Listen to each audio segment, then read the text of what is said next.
Uh, Hello everyone. Today we are going to discuss about poem Portrait of a Lady by T.S. Eliot.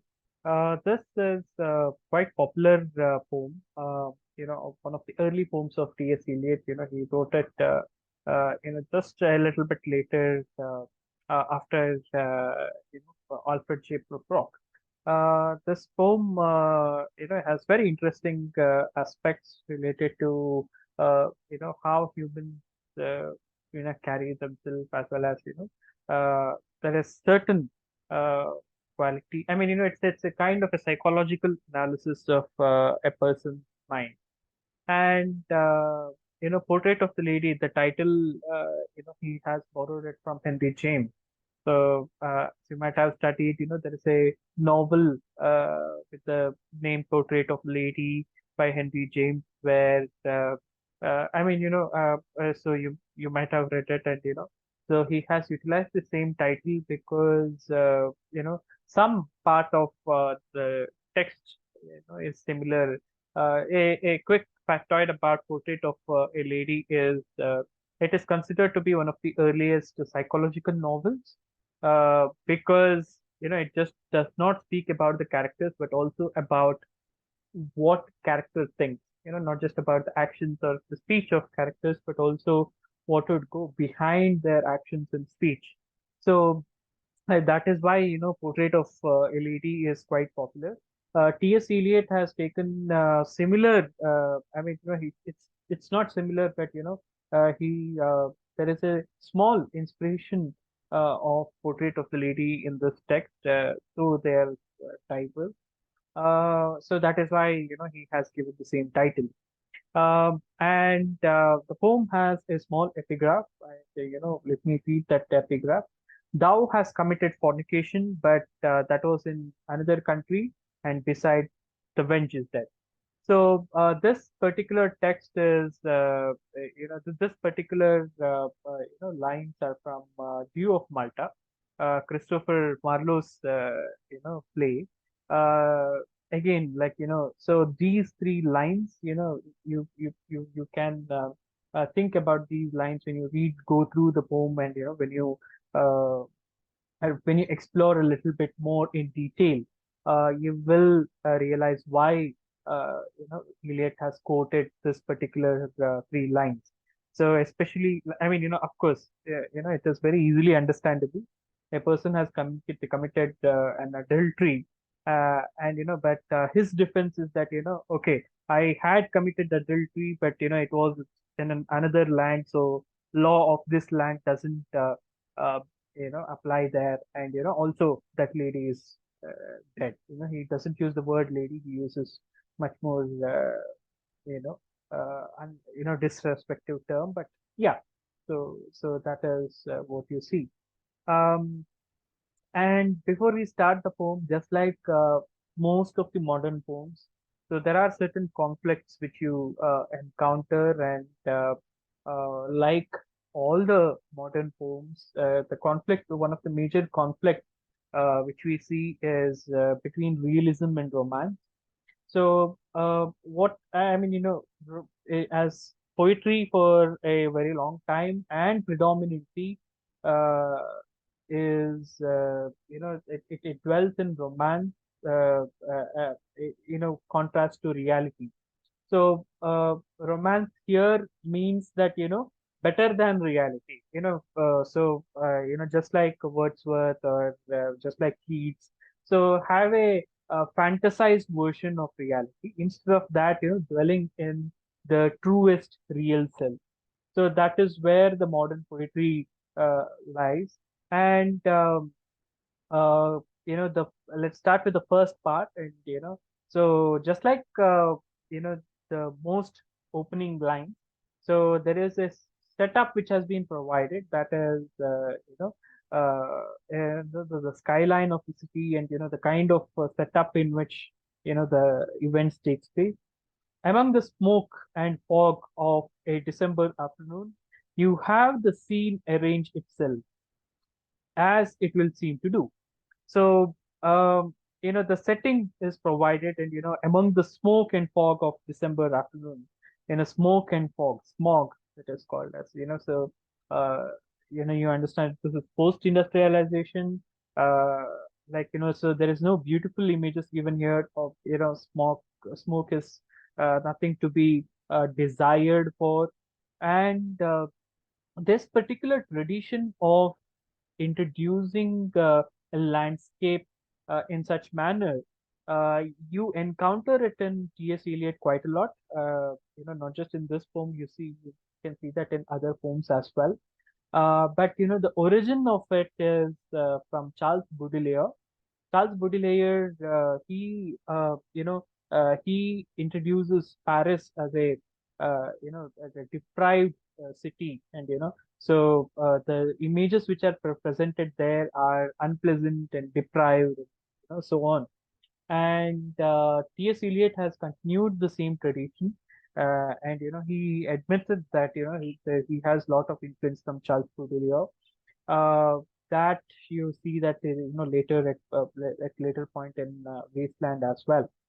So as it will seem to do, and with giving a setting that this is a conversation between two people. So there is a man and a woman, and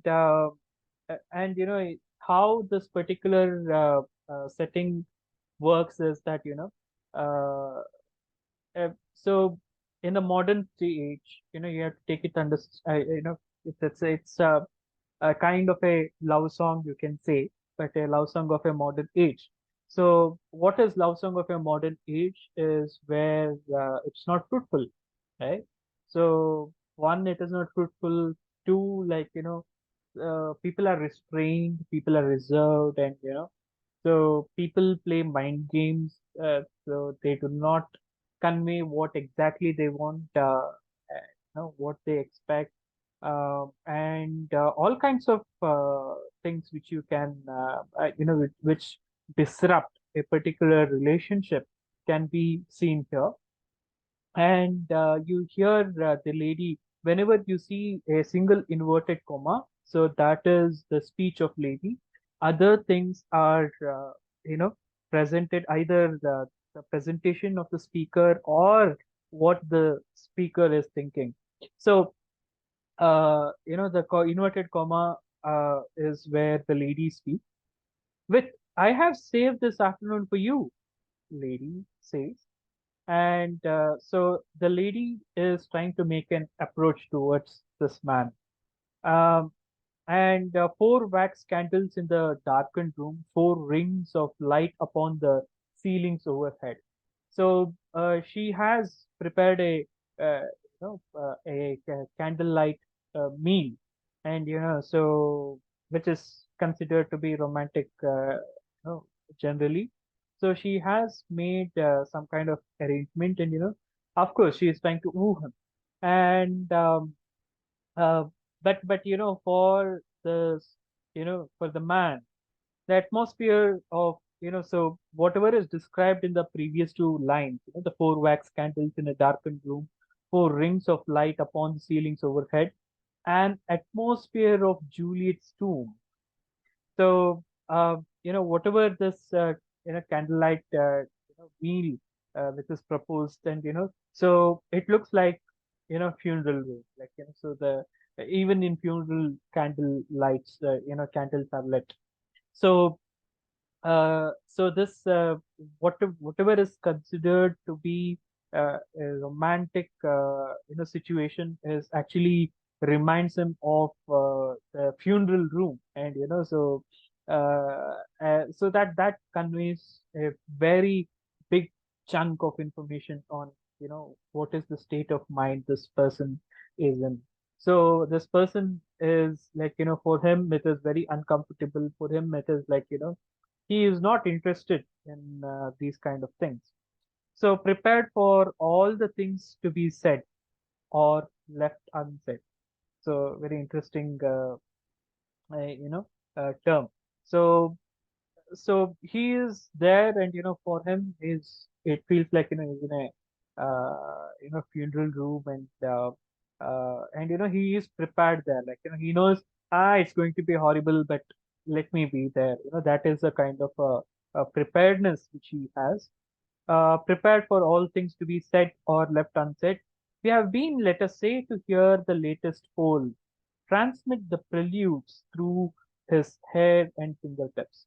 So, so there is a record which is being played, and preludes. Preludes is this song or music which is being played, and uh, and then that fills up the room, and again the lady says, so intimate this Chopin that I think his soul should be resurrected only among friends.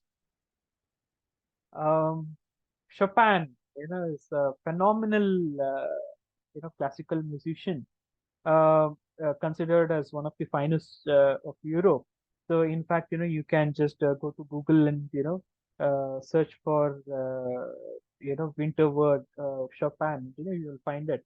So, his music actually starts in a very soft way in the beginning, and it progresses to be very passionate as it progresses.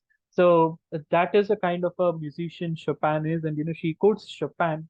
So Chopin is such an intimate musician. It's I mean, you can feel Chopin, the intensity of Chopin's passion, in his music. I think his soul should be resurrected only among friends.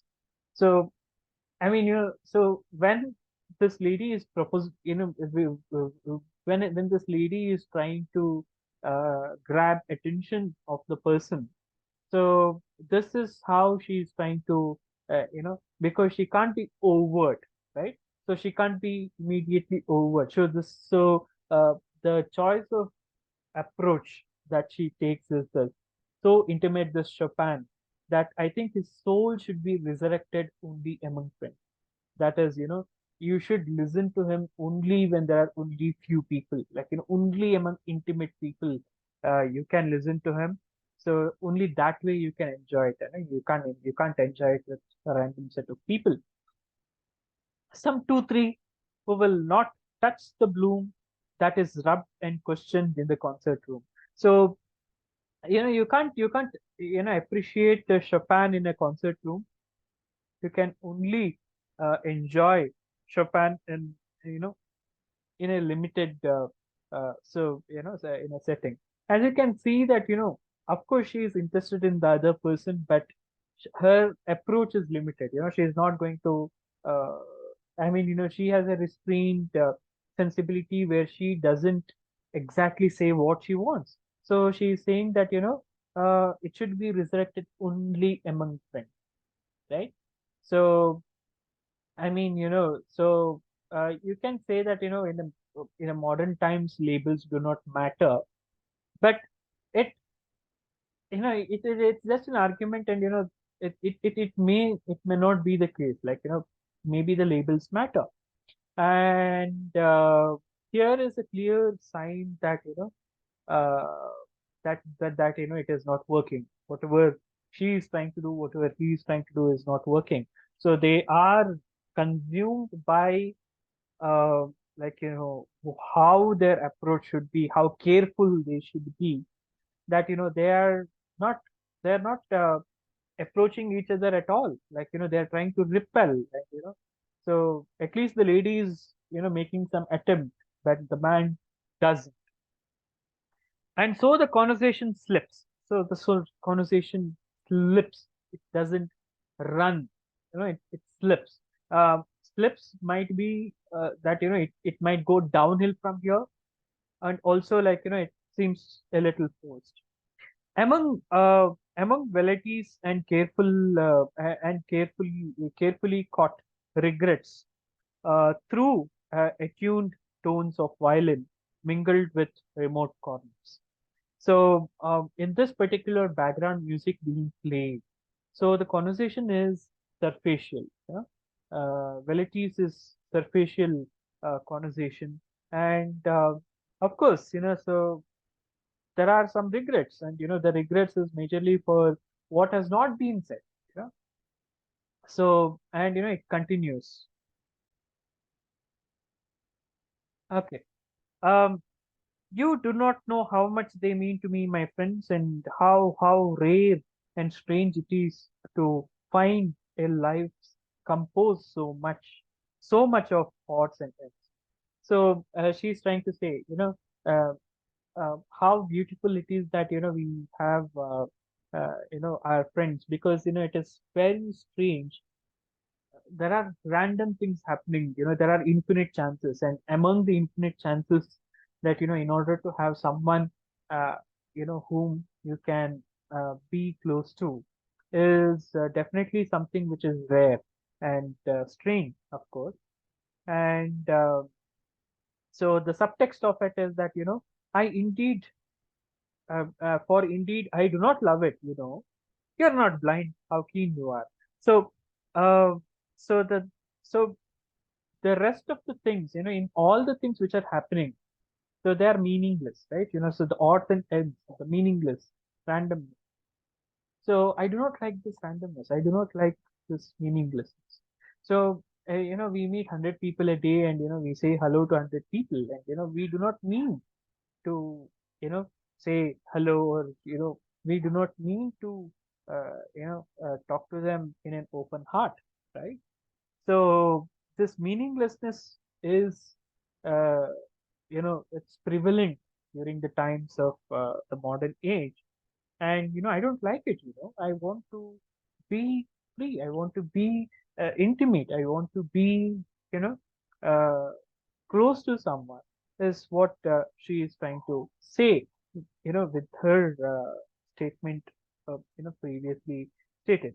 To find a friend who has these qualities, who has and gives those qualities upon which friendship lives, how much it means that I say this to you, without these friendships, life, what uh, Shashmar. So that is what a nightmare.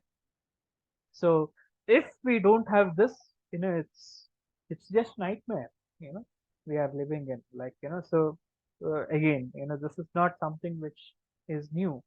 Throughout the modern poetry, things are presented why the existence is a nightmare, and how, like, something else is required to come out of it. So that is quite prevalent in the poetry. And so one more thing which is presented here, among the winding of the violins and other and the ariettes of cracked cornet, inside my brain a dull tom tom begins. So of course there is a music which is being played in the background, but there is a music inside as well, and it's not a pleasant noise, right? So it's a noise of pounding, like noise of, like, head hurting. So uh, noise has one more meaning to, so it's a I mean, of course, from metaphorical it goes to another meaning as well, that is noise is hindrance, noise is so what do we call impediment, and so trouble, whatever you call it.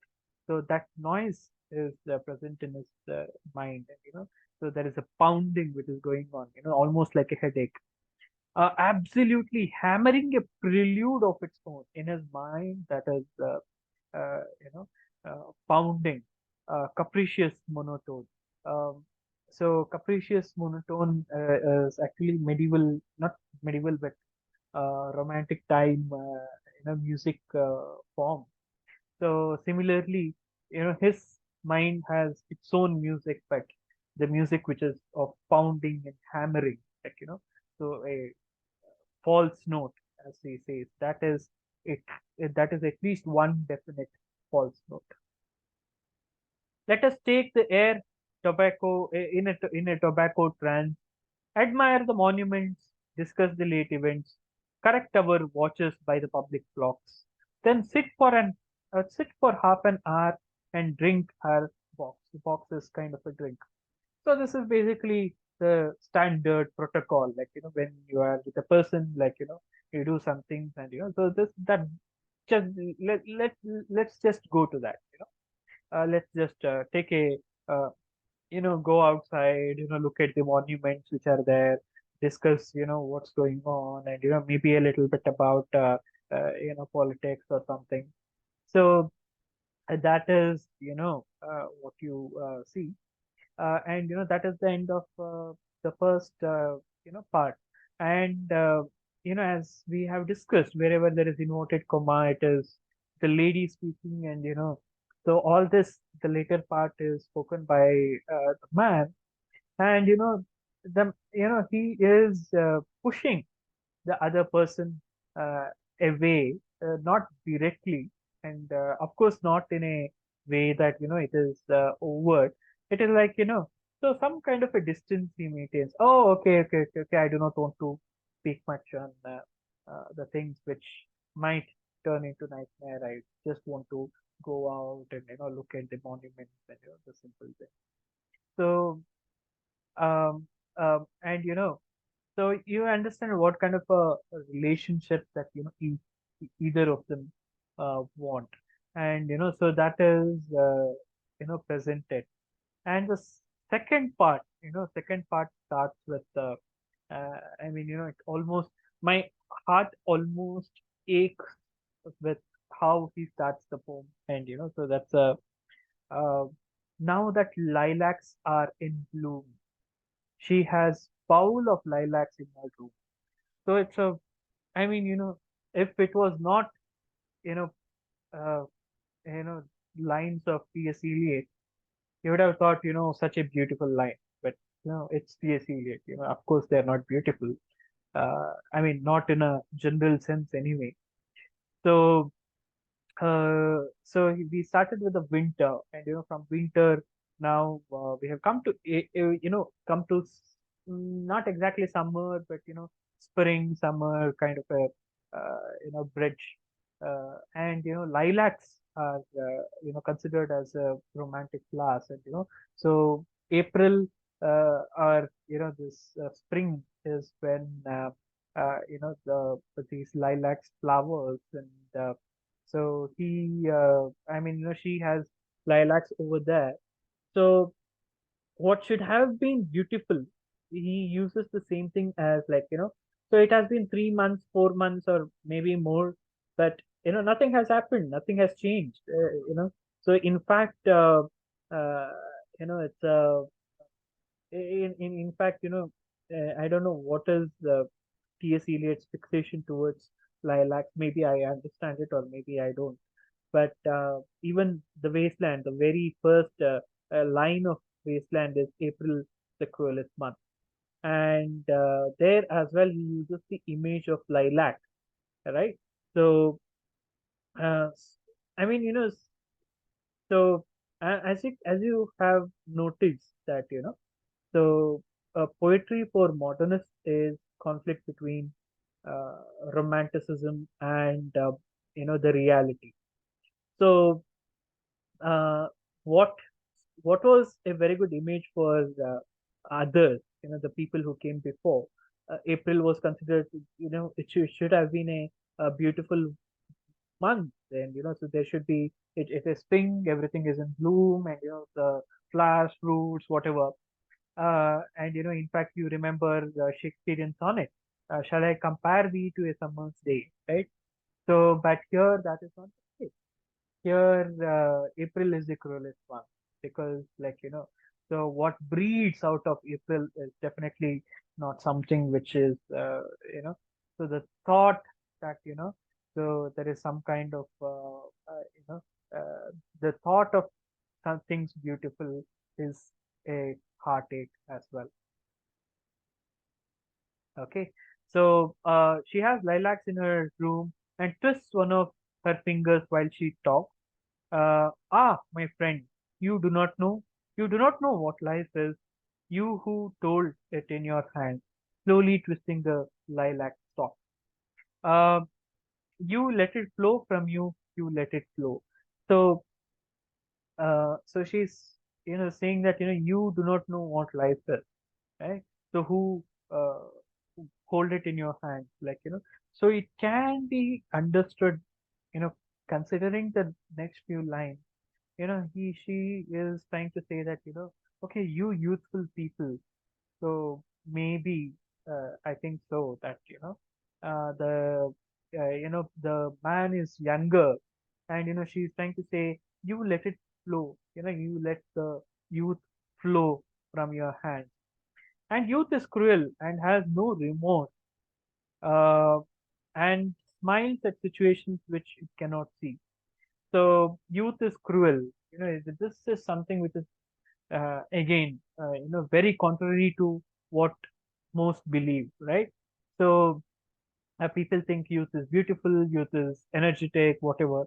So youth is cruel, and for this, you can go back to each the poem of eight, and where he says,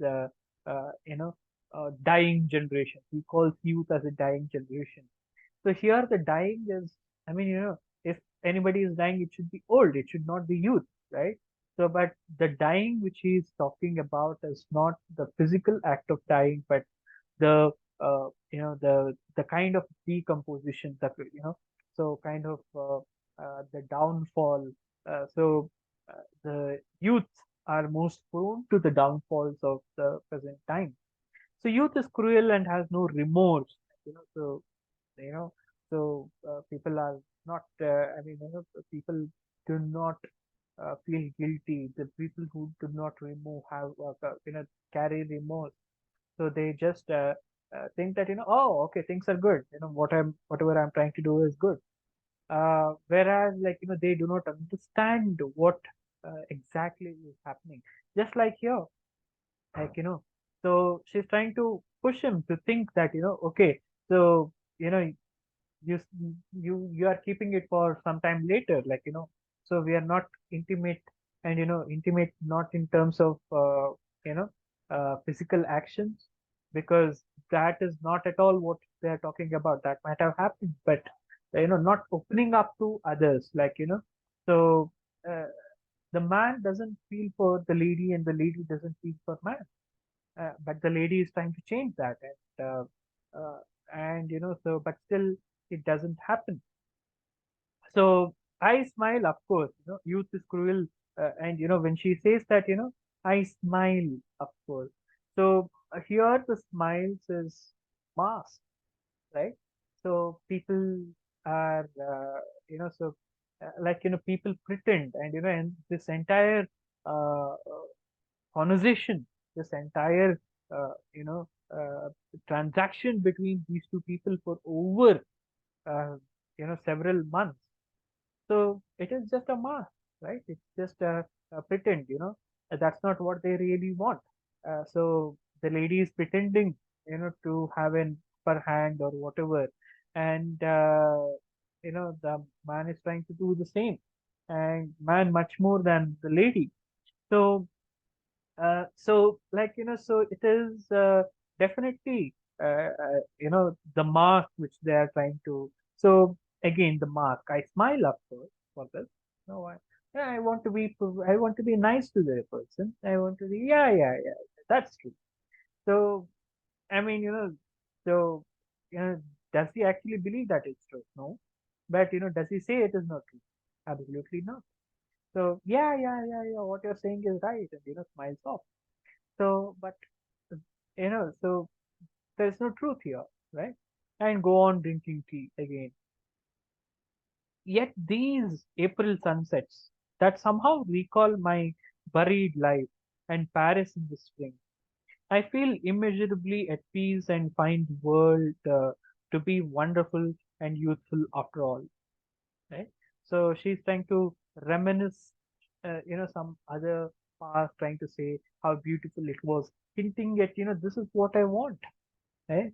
So why don't we have that? And so but so the moment she says this, the voice returns like the instant out of tune of a broken violin on an August afternoon, right?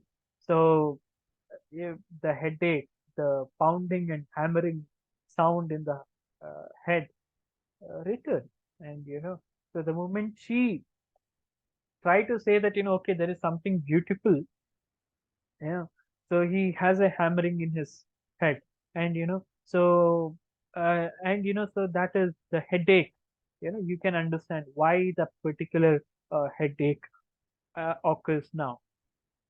I'm always sure that you understand my feelings, always sure that you feel, sure that across that the gulf you reach your hand. So she's trying to say that, so you feel, how I feel, how you feel like I do, because like, so when you reach your hand and trying to grab it, you can grab, so the feeling. So that is what she claims, you know, but does he stretch his hands to grab it? He doesn't. You are, so again, he's thinking for himself. You are invulnerable. You have no Achilles heel. Achilles heel, the story of the Greek hero Achilles, like, who his entire body was indestructible except for his heels, like, so one small thorn on his heels and, he's gone. Like, he could fight the great heroes like Hector, no problem. But, one small thorn on his heels and, he's dead. So such thing, like, so that is why, Achilles heel is a term which is used for weakness, like, so what is the weakness of a person, like, so okay, this is a Achilles heel for him. So that is the term.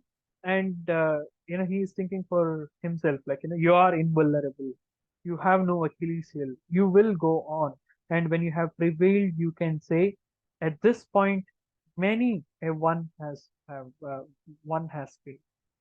So many have failed in this pursuit, that, you will be the one who prevailed. He's trying to tell it to himself. But what have I mean, he's trying to say that, you will be successful. You have no, weakness. He is, thinking of the other person. But what have I? But what have I, my friend, to give you? What can you receive from me? Okay, I'm sorry. It's the lady who is speaking, and I'm sorry for the mistake. It's the lady who is speaking, and, she is trying to enchant the man, and, she's thinking of that man like this, like, so you have no Achilles heel, you are invulnerable, you get my feelings, and, all these things. She's trying to. But what have I? But what have I, my friend, to give you? What can you receive from me? Only the friendship and the sympathy of the one about to reach her journey's end. So, I am going towards the end of my journey. So near, I'm approaching death. So, what have I got to give you other than the friendship? Again, uh, the term friendship here is like, it is. Uh, I mean, it is not exactly friendship that she is, aspiring, right? But, she can't be too advanced, right? So the advance, in order to not advance, like, she has replaced that, the term which she want to use. So I shall sit here serving tea to friends, like, so serving tea to friends, the social protocol. I have to do that, like, so that is what I can do, right? That is what I can offer.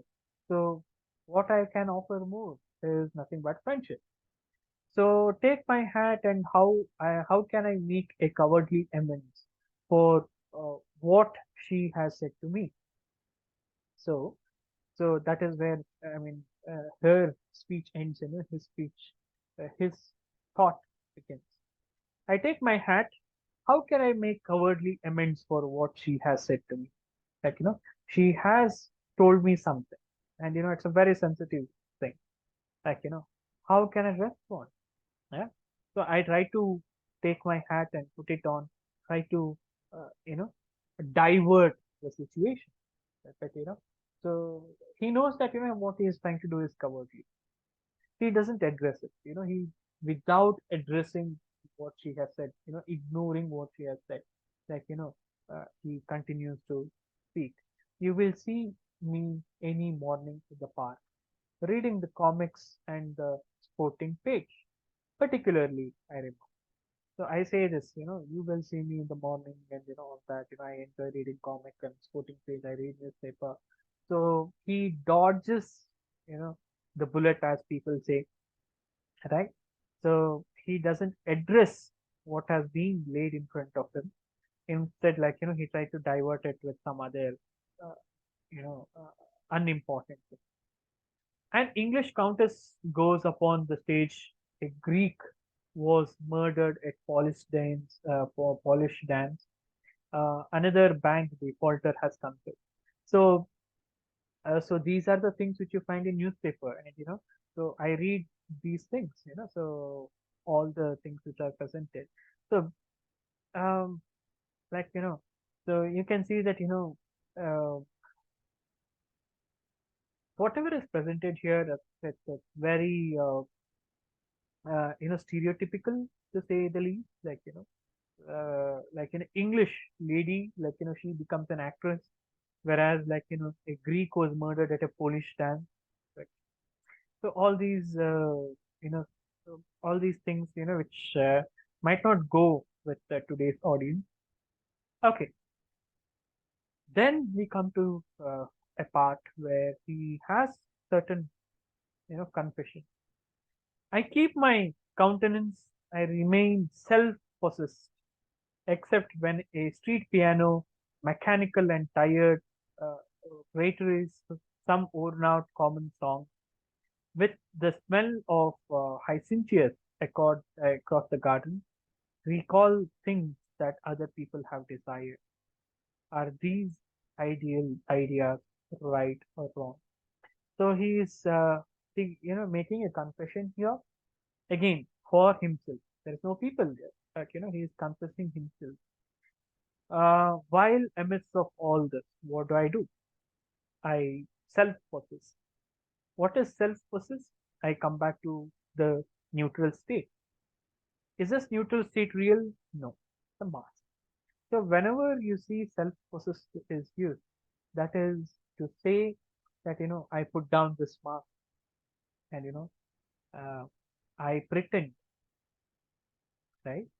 So again, the music, the so you see how you see the contrast between the previous Chopin and this particular music he's talking about. So this pop music, common music, the pop music, like some mechanical and tired and worn out song, and something which has been worn out common song. Everywhere you go, same song is played. Some horrible music. Um, and I mean, it is not me saying this. It is T.S. Eliot. So that is what he is trying to say. Like some so, of course, T.S. Eliot is a classical. He enjoys, you know, the, of course, things like Chopin and, something of very high quality. Whatever is considered to be, of low quality, of course, things like pop is like, is not appreciated. And, this is how he presented. And I see all these people, what they desire, right? And what they desire, because he can't think for himself. He doesn't even dare to question what he wants. Right? So otherwise, he would have come up with some kind of agreement, some kind of an understanding with the lady. But he doesn't. Right? That means that he doesn't question what he desires. But he's questioning what these people are desiring, others are desiring. Are these ideas right or wrong? So he has a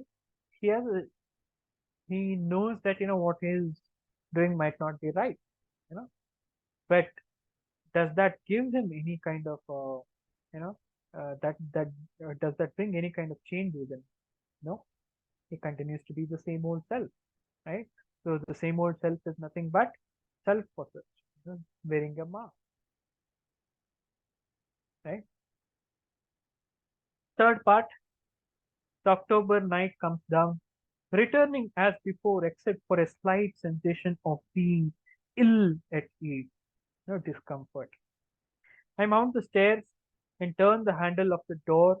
and feel as if I had mounted on my hands and knees. Okay. So October has come, almost nearing an year. Like it started in a winter, um, you know, and now from the place where the home starts, it's been a year. We are not sure how long they have been, you know, talking to each other or whatever. But uh, now it is October, and finally, the last part of the poem, so somewhere it is going to be end. So the October night comes down and returning as before, except for a slight sensation of being ill at ease, just like any other evening, but there is a little bit of ill at ease, like a little bit of a discomfort. Why that person is feeling a discomfort? Because he know what is to become. So that evening, he has something in his mind, and I mount the stairs and turn the handle of the door and feel as if I had mounted on my hands. So I take the stairs and it felt like I have been mounting on my hands and knees. That so that is how that is how uncomfortable this person feels. Why the person feels uncomfortable? Because of the guilt, right? He feels like he's very heavy, like so heavy in a literal sense is that he can't climb the stairs, right? Heavy, why? Because like he feels guilty, and he finally reaches the door. He twists the door open, and the conversation has already started. So not every part of conversation is given. And so you are going abroad, and when do you return? But that's a useless question. You hardly know when you come back, when you are coming back. You will find so much to learn. These four lines have so much emotions in them.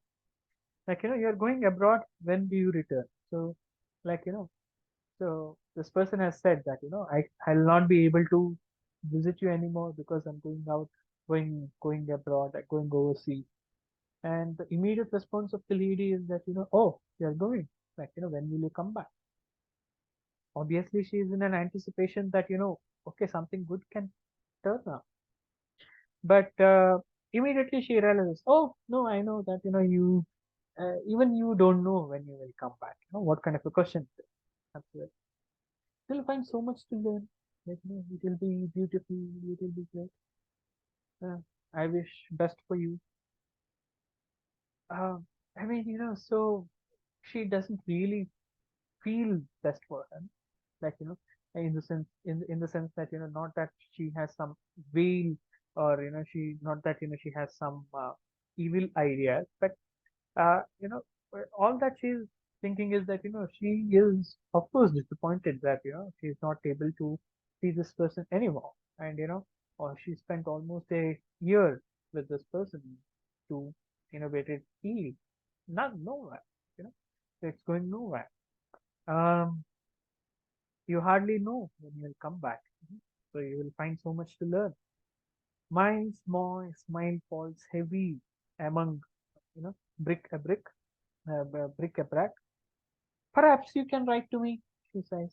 I mean, so he smiles, yeah, but the heavy smile, he gives out a heavy smile because he is full of regret. He knows that, the things which he has done, uh, like the restrained approach of his has it's finally led nowhere. Like he knows that he led on to a person, but for over a year, but you know nothing has. He is not giving any kind of a positive response. Perhaps you can write to me myself. She says you can write to me. Right, so immediately my self possession flares up for a second. Right? So immediately that mask. Okay? So for a while he got emotional. My smile falls heavily. For a while he got emotional. The moment she said, "You can write to me," again that mask came back. This is uh, this is as I had expected. Reckoned is nothing but expected. I have wondering frequently of late, she says, but our beginnings never know our ends. True that. Why we have not developed into that. Right? So she says, I have been thinking why we didn't become friends. Right? Again, friends is not the right term, but she can't be advanced. Like if she advanced, she loses. The idea of losing and winning in a relationship, whatever. I feel like one who smiles and turning shall remark suddenly his expression in a glass.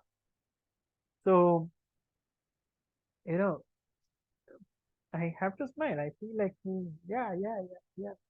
Even I wonder the same, right?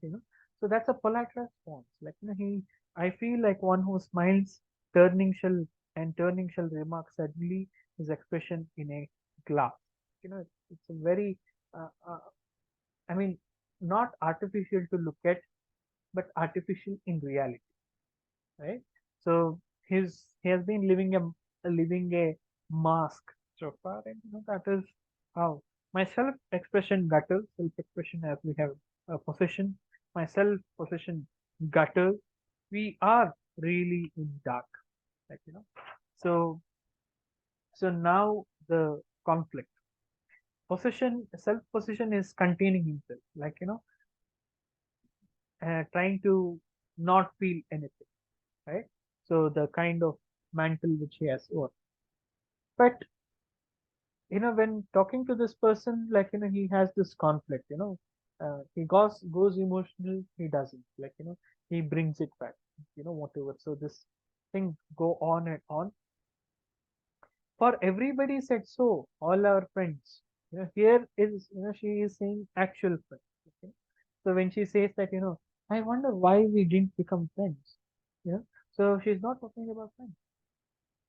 Now here, for everybody said so, all our friends.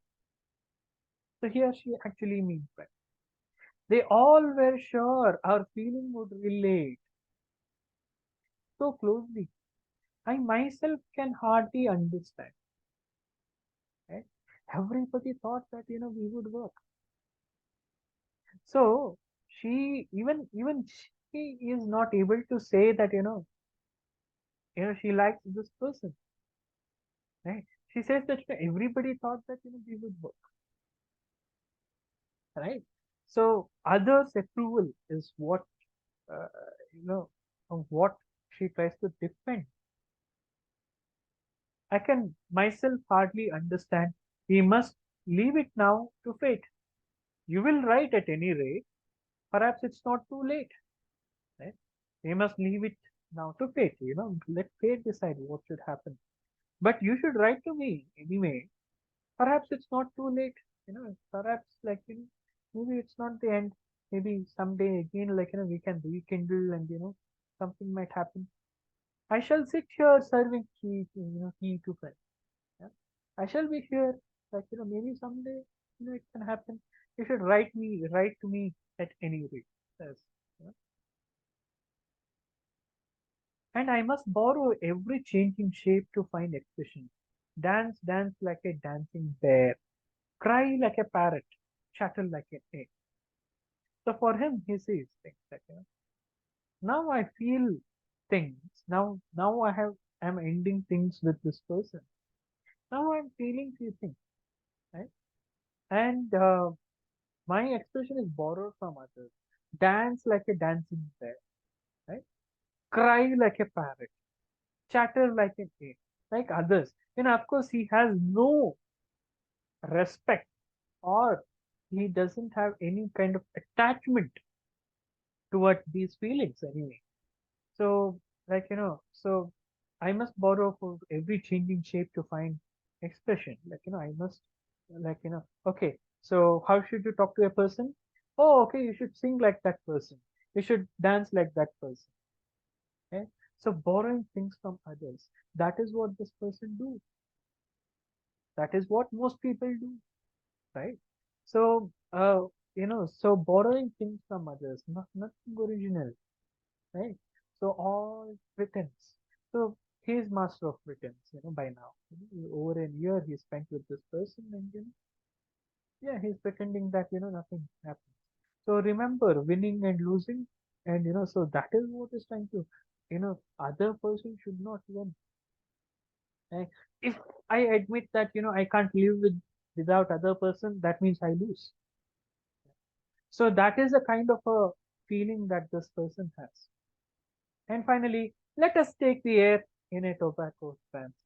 Getting back to the routine, getting back to the conventional things, which which was stated earlier. And now there is a kind of a he reflects on himself. The last stanza. Well, and what if she should die sometime? Afternoon grey and smoky, evening yellow and rose. You know, what if that woman died? eh? Should die and leave me sitting pen in hand with with the smoke coming down above the housetops? eh? So what if she dies when I'm waiting to write things for her? So the question here is not what if she dies. The question is what if I lose? Okay. So what if I am in anticipation of her letters? Let us say that I start writing. Let us say that I develop an attachment. What if one day she dies and I'm still stuck with a pen in my hand? Eh? Maybe not die, maybe when she doesn't write back. Right? So I will be hurt. So let me not be hurt. Let me stop it completely. Yeah. So here the fear is not what if she died, what if she, what if I lose? Like losing is that what if I get hurt? Doubtful for a while, not knowing what to feel, or if I understand, or whether wise or foolish, tardy or too soon. Would she not have the advantage after all? Like if I give my heart to the other person would have an advantage over me, right? So that should not happen. So I will not be foolish and write to her. Someday she's going to die and not write back to me. Someday she is going to die and write not, um, you know, write not to me. So let me consider her as she has died, and let me not write. This music is successful with the dying fall. Now that we talk of dying, and should I have right to smile? Right? So now I have completely stopped everything. Can I smile? Right? Smile, unreal smile. Smile. Can I go back to my mask again? So he considered the other person to be dead, and continues.